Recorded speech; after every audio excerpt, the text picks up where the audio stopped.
Oke, selamat pagi anak-anak ibu. Apa kabarnya? Iya, ibu harapkan semua dalam keadaan sehat.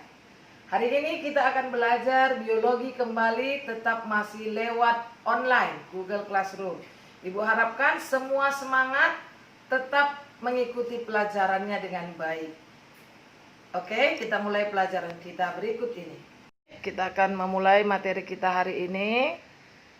Ibu harap semua tetap semangat dan konsentrasi.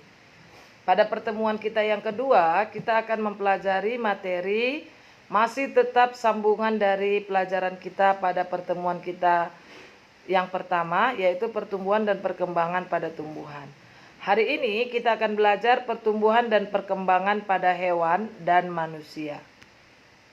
Nah, pertumbuhan, sekedar ibu mengingatkan, adalah penambahan sel-sel dan bobot tubuh yang bersifat irreversibel. Masih ingat karena apa itu irreversibel? Dia tidak dapat kembali ke bentuk semula. Nah, perkembangan adalah pertumbuhan yang disertai dengan organogenesis dan diferensiasi struktur serta fungsi pertumbuhan dan perkembangan hewan terdiri dari 2 tahap. Ya, pertumbuhan dan perkembangan hewan terdiri dari 2 tahap, yaitu 1 tahap embrio dan tahap pasca embrio. Nah, kita akan mulai tahap embrio, yaitu dimulai dari proses fertilisasi yang disebut dengan penyatuan sel telur dan sperma. Kemudian terbentuklah yang disebut dengan zigot. Zigot yang mengalami proses pembelahan. Nah, tahap embrio dikelompokkan menjadi beberapa fase, yaitu fase pembelahan yang membentuk morula, baru masuk ke fase blastula, gastrula, dan fase diferensiasi serta organogenesis. Nah, fase morula, pada fase ini zigot mengalami pembelahan berkali-kali. Pembelahan zigot terjadi secara mitosis, yaitu dimulai dari 1 menjadi 2, 2 menjadi 4, dan begitu seterusnya. Pada saat pembelahan sel terjadi, pembelahan yang tidak bersamaan. Embrio yang terdiri dari 16 sampai 64 sel, inilah yang disebut dengan morula. Nah, perhatikan gambar yang ibu tayangkan ini. Di sini terjadi fertilisasi, itu nampak dia bertemunya sel telur dengan sperma. Lalu membelah menjadi 2, 2 jadi 4, 4 jadi 8, 8 jadi 16, 16 menjadi 32, 32 menjadi 64, begitu seterusnya. Nah, sekarang kita masuk ke fase blastula. Fase blastula terjadi pembagian sitoplasma ke dalam 2 kutub yang dibentuk pada fase morula. Pada fase ini, kutub fungsional dan kutub vegetatif telah dibentuk. Hal ini ditandai dengan dibentuknya rongga di antara kedua kutub yang berisi cairan dan disebut blastosol. Gambar 2. Embrio yang memiliki blastosol atau disebut dengan blastula. Proses pembentukan blastosol disebut blastulasi. Nah, ini dia gambarnya, perhatikan. Nampak karena itu ada yang berongga di tengah, itu yang disebut dengan blastosol. Nah, sekarang kita masuk fase gastrula. Pada fase ini, embrio mengalami proses diferensiasi dengan mulai menghilangkan blastosol. Sel-sel pada kutub fungsional akan membelah dengan cepat. Akibatnya, sel-sel pada kutub vegetatif membentuk lekukan ke arah dalam, disebut dengan invaginasi. Invaginasi ini akan membentuk 2 formasi, yaitu lapisan luar disebut dengan ektodem dan lapisan dalam endodem. Bagian tengah gastrula disebut dengan arkenteron. Bagian tengah gastrula ini yang disebut dengan arkenteron. Bagian luar yang terbuka pada gas menuju arkenteron disebut dengan blastofor. Pada fase ini akan terjadi lanjutan diferensiasi sebagian endodem menjadi bagian mesodem. Mesodem itu artinya bagian tengah ya nak. Pada akhir dari gastrula telah terbentuk bagian endodem bagian dalam, mesodem bagian tengah, dan ektodem bagian luar. Ini gambarnya. Oke, kamu perhatikan gambar yang ibu tayangkan ini. Nah, selanjutnya hewan triploblastik ini dikelompokkan menjadi 3 berdasarkan ada tidaknya selom. Atau selom itu adalah rongga ya. Dan bagaimana selom tersebut dibentuk selama embriogenesis. Kelompok hewan tersebut yaitu 1 aselomata, pseudoselomata, dan selomata. Hewan aselomata artinya tidak memiliki rongga atau pseudolomata. Memiliki selom semu, contohnya cacing tanah. Nah, hewan selomata ini memiliki selom sesungguhnya misalnya manusia. Nah, kita akan mulai perhatikan 3 kelompok hewan triploblastik. Ini perhatikan gambarnya. Ya. Kamu perhatikan itu gambarnya. Aselomata contohnya pada cacing planaria. Ya, pseudosemata contohnya pada cacing gilik. Selomata contohnya pada cacing tanah. Nah, sekarang kita akan masuk ke diferensiasi dan organogenesis. Nah, pada fase ini dimulai terjadi diferensiasi dan organogenesis pada struktur dan fungsi sel untuk menjadi jaringan yang spesifik. Proses ini dikendalikan oleh faktor gen yang dibawa pada saat terjadi pembentukan kutub fungsional dan kutub vegetatif. Pada akhirnya, masing-masing bagian endodem, mesodem, dan ektodem akan mengalami diferensiasi menjadi organ-organ sebagai berikut. Yaitu yang pertama, lapisan ektodem akan mengalami diferensiasi menjadi epidermis, rambut kelenjar minyak, kelenjar keringat, email gigi, sistem saraf, dan saraf reseptor.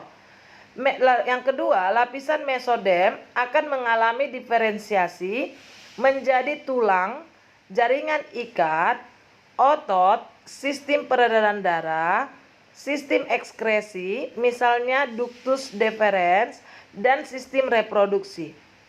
Endodem akan mengalami diferensiasi menjadi jaringan epitel, pencernaan, sistem pernapasan, pankreas, dan hati, serta kelenjar gondok. Nah, yang kedua kita masuk ke fase pasca embrionik. Tadi fase embrio, sekarang pasca embrionik. Secara umum meliputi metamorfosis dan regenerasi. Nah, metamorfosis adalah perubahan bentuk secara bertingkat dari masa muda sampai hewan dewasa.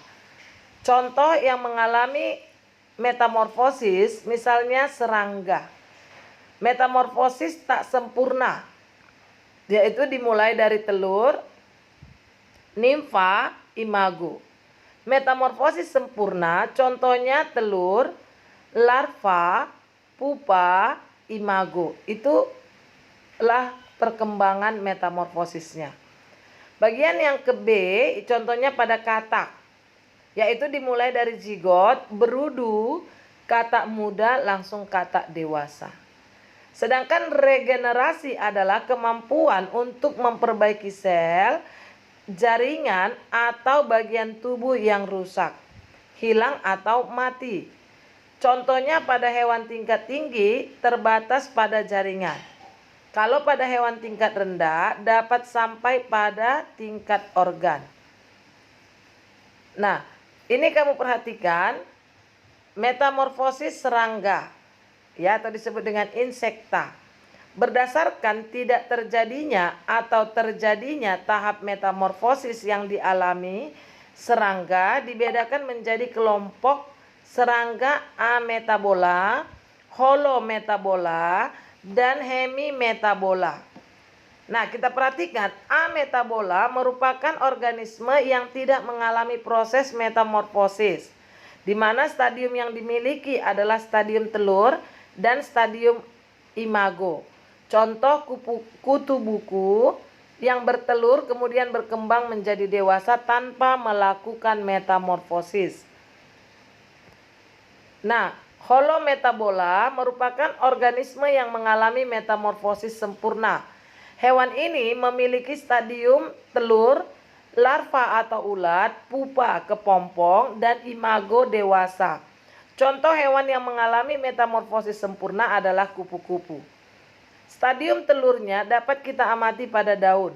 Telur menjadi larva, stadium larva terjadi beberapa kali pergantian kulit yang disebut dengan ekdisis. Setelah itu larva akan berubah menjadi pupa atau disebut dengan kepompong. Fase pupa merupakan fase istirahat. Contohnya di sini kamu perhatikan kumbang, ngengat, semut dan lebah. Ya. Nah, yang terakhir, hemimetabola merupakan organisme yang mengalami metamorfosis tidak sempurna. Stadium yang dimiliki oleh hewan ini adalah telur, larva atau nimfa, semi imago dan imago atau dewasa. Contoh hewan kelompok ini adalah kumbang. Stadium telur terbentuk stadium larva, lalu terbentuk stadium semi imago. Stadium ini memiliki bentuk morfologi yang sama dengan kumbang imago, tetapi belum memiliki kemampuan untuk bereproduksi karena organ reproduksinya belum tumbuh sempurna. Setelah itu kumbang memasuki stadium imago yang mampu bereproduksi atau berkembang biak menghasilkan. Contoh lain hemimetabola adalah belalang, walang sangit, dan lipas. Nah, kita akan memasuki metamorfosis, yaitu proses perubahan struktural dan fungsional organ yang dapat dibedakan dengan jelas antara bentuk hewan pada saat kecil dan bentuk dewasa disebut metamorfosis. Metamorfosis ini dibagi menjadi metamorfosis tidak sempurna, yaitu incomplete metamorfosis terjadi pada lipas, belalang, dan beberapa ordo lain. Urutan perkembangannya yaitu telur menetas menjadi nimfa dan selanjutnya menjadi imago atau hewan dewasa. Nimfa adalah hewan muda mirip dengan hewan dewasanya tetapi berukuran lebih kecil dan organ tubuhnya belum lengkap seperti lipas kecil yang belum memiliki sayap. Metamorfosis sempurna atau komplit sempurna terjadi pada kupu-kupu, lebah, lalat, dan sebagainya. Proses perkembangan memiliki tahap-tahapan berikut. Telur menjadi larva, kemudian kita kenal dengan sebutan ulat atau belatung. Setelah ulat mengalami pergantian kulit atau molting, ulat membungkus dirinya dalam bentuk kepompong atau pupa. Di dalam pupa inilah hewan ini mengalami pertumbuhan melalui pembelahan dan diferensiasi sel yang sebelumnya tidak aktif pada tahap larva dan akhirnya keluar dari kepompong sebagai hewan dewasa. Ini gambar metamorfosis sempurna dan tidak sempurna. Kamu lihat yang di atas itu adalah metamorfosis sempurna pada kupu-kupu dan yang di bawah nomor 2 adalah metamorfosis tidak sempurna pada belalang. Nah, kita lihat perkembangan manusia masa balita dan anak-anak. Selama 4 minggu pertama setelah bayi dilahirkan, bayi mulai belajar menyesuaikan hidup di lingkungan yang baru. Masa bayi terlewati pada usia 12 bulan dan digantikan dengan masa anak-anak.